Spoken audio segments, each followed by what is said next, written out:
Some of the characters, yeah. Some of the characters, the villains. Not so much all. But you're known for, is that a comics position that you play of? No, I think that the media is somehow aligned people with the scripture. In filmmaking, you have the opportunity to sort of to make the audience come to you, and you don't have to make an ad. There will be obviously certain scenes where you have to do the punchline. But a lot of my characters have had from the enigmatic sense to them, those who I think the enigmatic thing that's really important because obviously you're very wide. When I look at the crowd here, we call you Uncle Matt.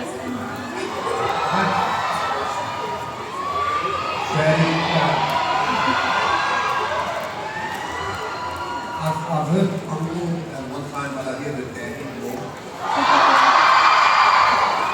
I guess I am a daddy, but I hate to break it to you, but I'm not really good at it. But I'll be your daddy motion. You can make them very happy. So I think what is it do you think? Because you play such thought characters. What is it do you think inspires such trust and loyalty and affection, even though your characters can be very dark? Yeah, it depends on what the character is, obviously. In a lot of cases, people are fans of the Hannibal and the character of Hannibal. For good reason. I mean, the thing about the villains or the bad guys, they don't see themselves as the bad guys. So if I approach them as if I'm already judging them, it's more I need to somehow justify what they do. They believe in what it costs them. Hannibal is a little more worried what he's up to. But you know, it's rarely going on there just to break the world down and say breaking it down. There's a higher purpose to it. I think that's what we have to approach. Would you say that they feel justified in that? For sure. I mean, in history, in any war, one side will accuse the other one of being the bad guy, right? They can't both be right. So that's how we see it. And then we were talking earlier about the restraints that can bring to and that kind of physical stillness, that kind of silence. Is that something that you think resonates with? Yeah, I hope so. So far, it's going well.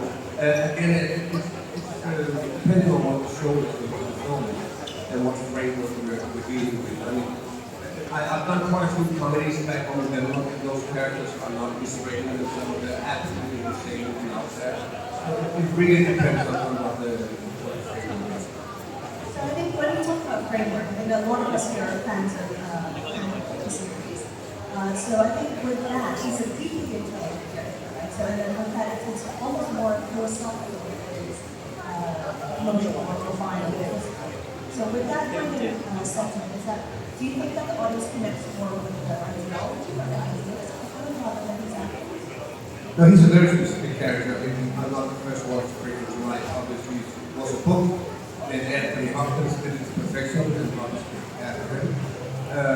He's always been a fine character. He's always been a lover of high culture, food, art, wine, people, music. So he's a very unique character in that world. And there's no way around it. You have to approach him as a highly intelligent human being that sees beauty where the rest of us see harm. And then I guess if we take a step back and look at your audience, Yeah. you clearly worked across cinema, other franchises, and global. And would you say that does your style usually connect to audiences that are coming from cultures? Well, my approach is not different, but cultures are different, obviously. What people like here is different with what people like in America and England. It's not that they can't like the same thing, but it's quite clear that Hannibal is not only in Hong Kong, but in general in Asia.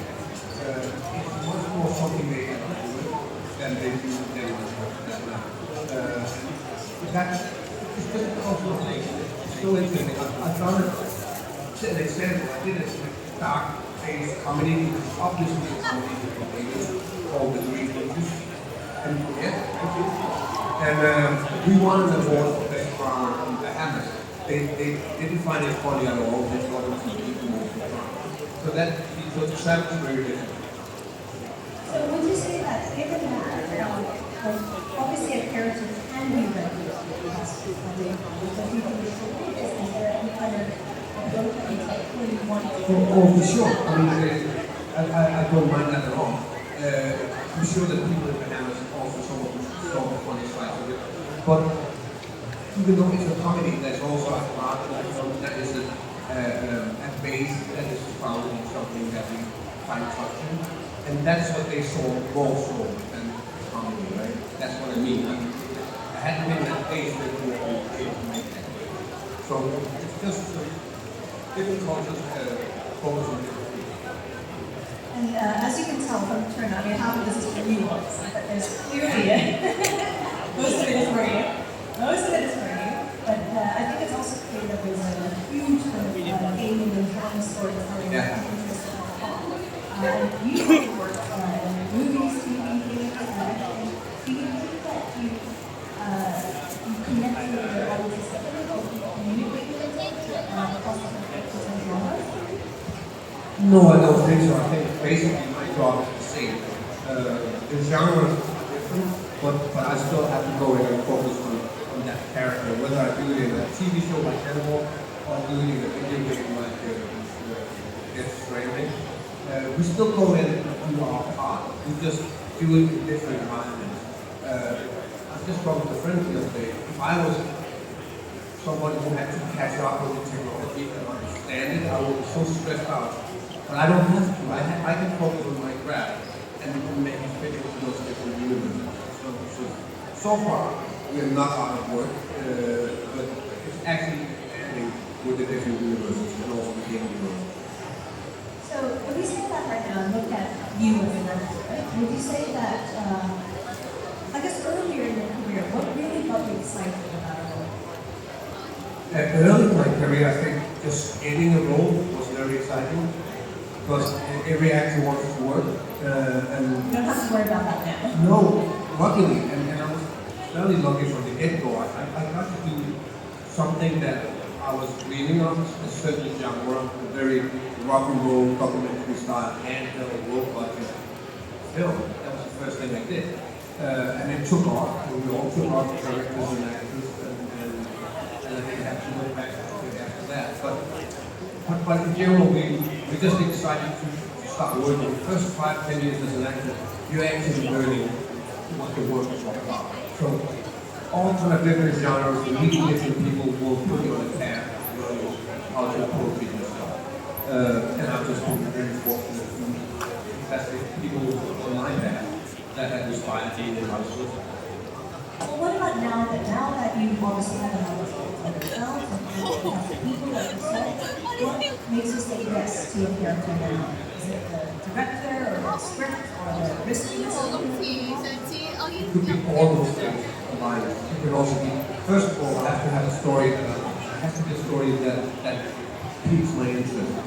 I don't have to play the biggest part of the story, but I have to like the story and understand. If that's not there, then the director has a big job of convincing me that this is something special, and that can also be okay. Sometimes it's just the director. Like I just finished working with Scorsese, Martin Scorsese, and it's a dream come true. I think he's the best director in history. I grew up with him, and I love his film. So that was the sole reason for saying yes. It turned out that the script was super as well. That was good. That works. So I think, what about what do you find most challenging as an actor? Challenging, everything can be challenging. It can be challenging to sit on a horse and jump the 5 balls. So that in itself is technically challenging, and you will just have to learn it and pick it up. I don't find it super interesting. It wouldn't be a reason for me to say yes to it. But if it's part of it, it's fun and it's challenging. It always has to be the story. The most difficult things are always the things that make it work. If we can make it work, that is very challenging. And we have to figure out how to get around and wrap that around. But that is always the challenge. What was the hardest thing you ever had to learn or to do? I've done quite a few things, but I've done one character who I had to learn to speak Russian, French, play the piano, and conduct an orchestra in 3 weeks. Yes, it was very steep. I played, and that was very challenging. I don't think it's for too much. Do you still play the piano? I played very little. I can pick it up. One thing. We're very impressed, as you can see. And then I guess back to the villain side. Do you have a favorite villain? What is your favorite character? Well, I like them all, and I've been very fortunate that they have made different universes. So if you're in the Marvel universe, it would be very different than the James Bond universe. So for my goals, I've been fortunate enough to be married. So I didn't have to go down the same path all the time. I have to, of course, say Hannibal Lecter. He is the most interesting character.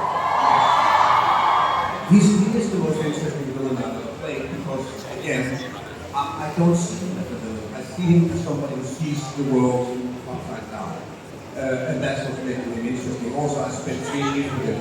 And that is something you rarely do. And he kept evolving and surprising me as well. Do you have a favorite James Bond? Yeah, Daniel Craig is my favorite James Bond. Of course. Yes, I think he brought something to the franchise that we needed and that we've been looking for a while. I mean, I love all the periods of the Bond, but obviously, if you look at some of these things that you're competing against, like Born Identity, we were scoring a different way. We couldn't have invisible cars and a lot of jokes all the time. It had to be a little more right. And then it was having that British sense of humor and also be physically capable of really doing the action. So I think it was a perfect one. What about a James Bond villain? Apart from yourself, you can't choose yourself. Who's your favorite James Bond villain? It's hard to say, right? Because there's been quite a few also during the Daniel Craig era. Javier Bardem is one of my favorite actors, of course. So he did a great job. But I have to go back and say Richard Kiel, who played George. Also because he was not only a villain, he turned out to also be the other. He was just striking when you're a little child and you're watching somebody who's filling up the screen completely. I think he was a perfect villain as well. And also, I met him in real life after we did the Bond film. And very disappointingly, he turned out to be a very sweet man. So one more question from me before we open it up to the audience. In terms of your work, how do you want audiences, particularly in Hong Kong and across Asia, what do you want them to know about your work beyond the characters that they bring back to us? Well, I find it like it's an extra icing on the cake for us that some of us who come from smaller countries who have done our own film, in my case back home in Denmark, once they start liking something in Asia or in Hong Kong, let's say it's Hannibal, then they get curious and they want other things. And obviously it starts out with the American speaking things, the English. But then they eventually end up with some of the Danish work. I can hear some of you guys have seen some of my comedies, and also and some of my Danish drama, like Another Round or Once. And that's just so heartwarming for us that a small country can produce things that we find very interesting and it travels all the way to here. It didn't happen 15 years, 10 years ago. It's happening now because more and more are going out and being seen and then being recognized. And then people start getting curious on our making work. So that's something I never thought would happen, and I'm very grateful. Thank you. So guys, I've done my best to wrap it up quickly so you can have your time when Matt's asking questions. So please, whoever has a question,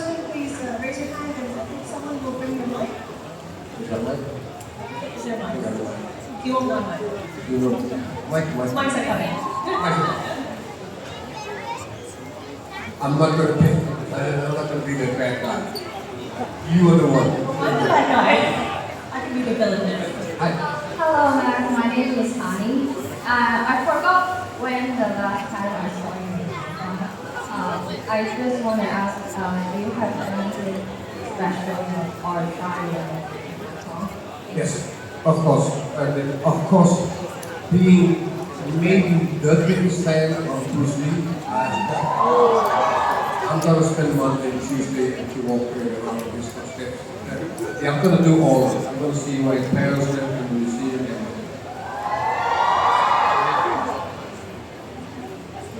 Do you want to try to eat dim sum or anything? I've had dim sum before, but I'm now in Hong Kong. You can try egg waffles or egg tart. I'm going to do the whole thing. It's not good. Thank you so much.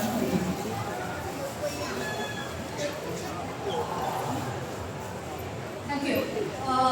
Sorry about my English. My English is not good. It's good. I'm curious if man and chicken is going to be heartwarming because during the whole journey watching the movie, I was so horrified. Like I already know the ending, but I was still horrified because maybe Danish people have different humor compared to Asian. Yeah, I think you're right. This is a question about a film that's called Men and Chicken. It's supposed to be funny, and it's also supposed to be heartwarming. I think that the core of the film has a story about brothers, one really wanting to get away from his brother, and the other one wants to stay, right? So it's a family story surrounded with madness, of course. So it's a yes, it's absolutely a yes, and different cultures will see it different ways. To be frank, there will be people in Denmark who see it the way that we see it as well.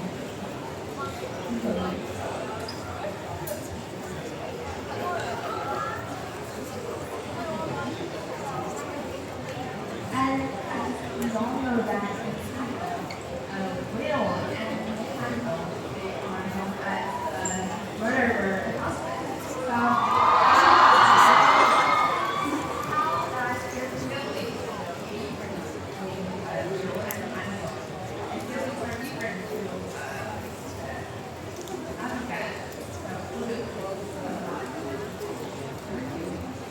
You talk about the murderer husband, shall we say, in Hannibal? Yeah. You're talking about the relationship between Will and Hannibal. Yeah? Yeah, of course. Yeah.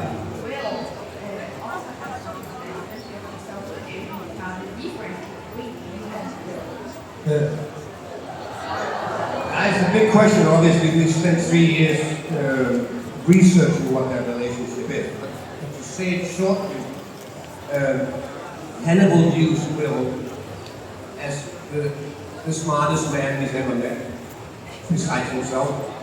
He sees a great potential in the character of Will Graham. But Will Graham has so much empathy he cannot control. Hannibal has the same, but he can control it. And for Hannibal, it's a matter of just taking the young man under his wing and mentor him and teach him to see him. I still see him just on the screen. 刚才我说慢，然后你好慢是吧？我是慢慢地慢，然后我这边也然后我想问一下，你以后还会怎么因为我非常喜欢这个计划。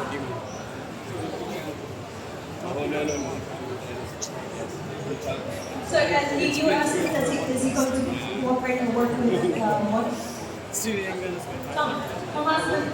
Tom Cruise. Am I going to work with him again? Yes, of course. I mean, I've done 2 very beautiful films with him, and the second he calls me and asks me to be part of the project, I will say yes, of course.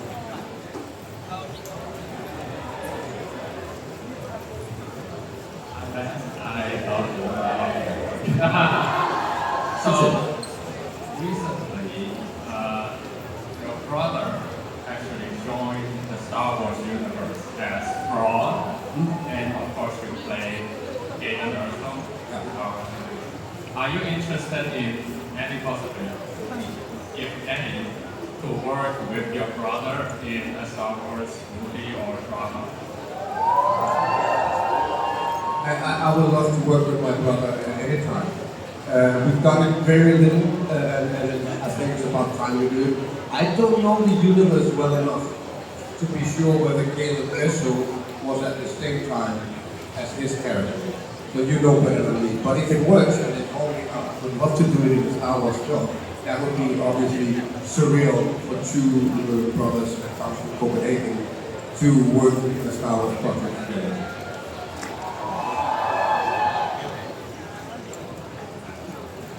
He should be the last one, but it's not today's birthday. Happy birthday. Thank you so much. Short question. Do you still remember what's the name for this? Little guy. What was that? Muffin? Thank you. What's his name? I can't remember. Nifflin. You're still wrong. I'm still wrong. Yeah. I just want him to be the muffin. Okay, Nifflin to next. Okay, we can call it muffler. Today is the muffler. Go ahead. What is your question? No, I said what he was called. He's called Nifflin.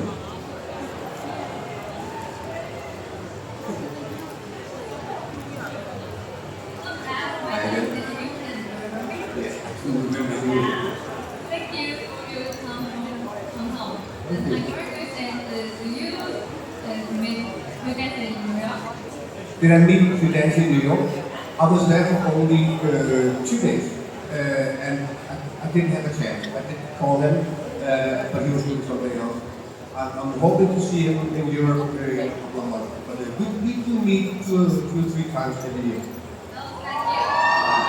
My question is, how you think about the mechanical physics world? I hope it will happen. I also know that time is running out. It's been almost 10 years now. We need to do it within the next few years if it's realistic. But I hope it will happen because I think it deserves an even bigger finish than we do. Thank you so much.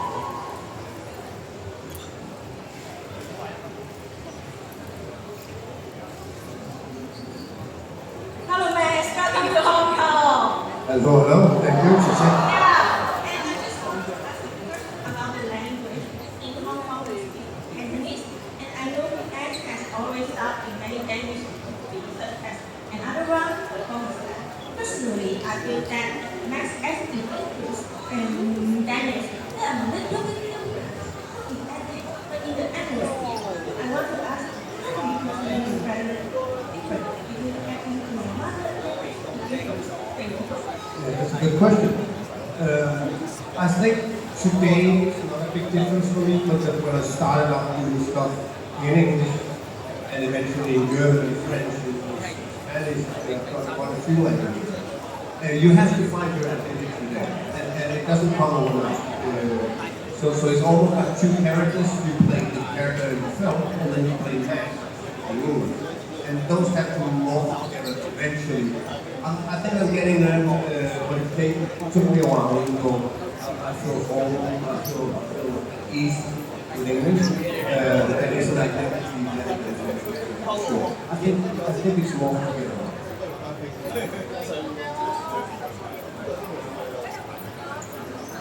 Hi, Max. My name is Lee.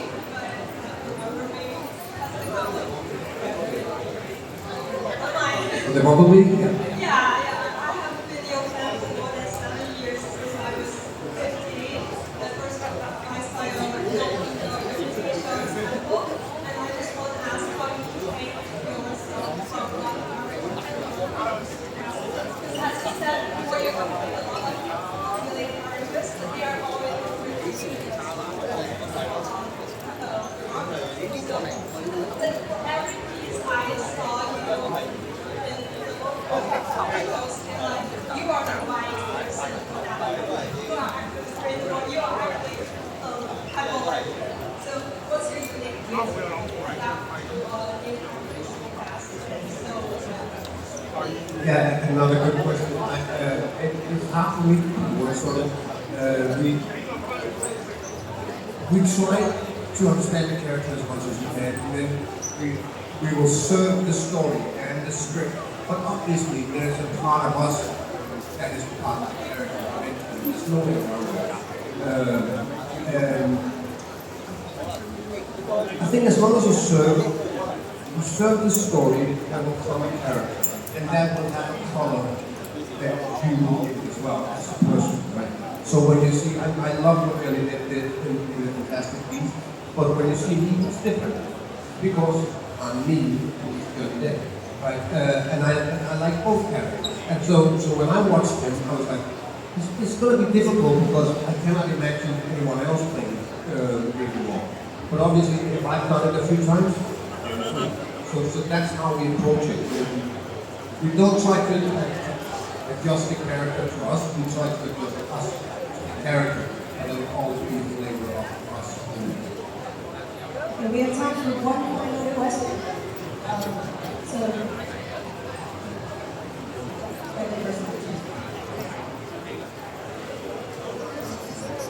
Hi, Matt. As a fan of Pusher leader on the right, my question is, will you work with Mikkelsen more? Yes, I hope so. I mean, Mikkelsen and I have made five films, right?